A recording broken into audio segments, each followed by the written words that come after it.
Yung mga kabusing Janrel Casimero, pa-relax-relax na ngayon. Hindi na ito nakasuot ng sauna suit.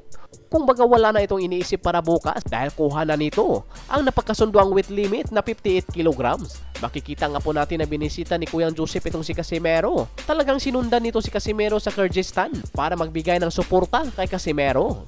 Pero ang mga Pinoy boxing fans na bahala dahil mayroon nga po silang napansin kay Casimero. Dahil kung makikita nga po natin sa latest upload nila kasama si Kuyang Joseph, parang nanghina si Casimero. Halatang gutom ito kaya sumubo na lang siya ng kamatis. Kung maririnig nga po natin ang sinabi ni Kuya Lods na dinaan lang nito sa kanta.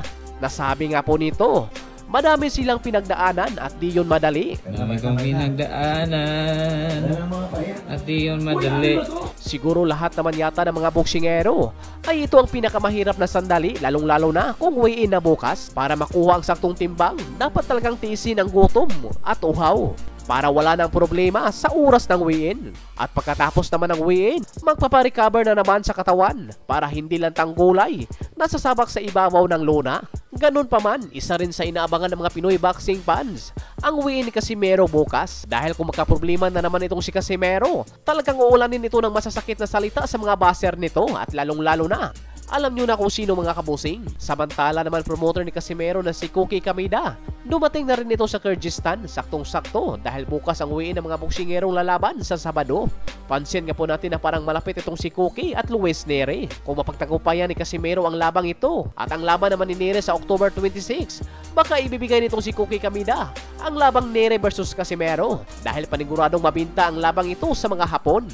Sa ngayon na rank 1 nga po itong si Neri sa WBO, kung saan ang kasalukuyang champion ay ito naman kanyang kapwa Mexican na si Rafael Espinosa. Malay rin natin kung magawang manalo ni Casimero dito kay Kinosuke ay baka mapasali na ito sa ranking ng WBO. Sa ibang banda naman, maliban nga po kay Casimero na lalaban sa Sabado, kaabang-abang rin ang dalawang Pinoy na lalaban na sina Rimar Tagakanao at Kini Trapista. Makakalaban nga po nila ang kababayan ni Kinosuke Kamida, kung saan mayroong belt nga po nakataya sa kanilang laban.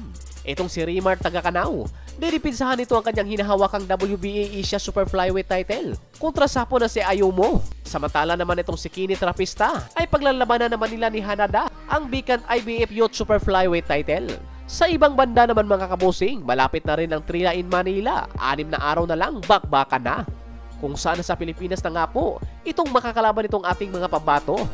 Itong makakalaban ni Yumar Marshall na si Eddie Colmenares ay nagsimula na ito sa kanyang training camp sa Elordi James Sukat, Paranaque. Ganon din ang makakalaban ni Marlon Tapales na si Fernando Toro. Pareho nga po taga-Venezuelan itong makakalaban ni Tapales at Marshall, kung saan matindi rin ang mga ring record nito. Itong makakalaban ni Marshall na si Eddie Colmenares ay mayroon nga po itong 100% knockout sa ring record na 11 wins, 2 losses and 11 knockout.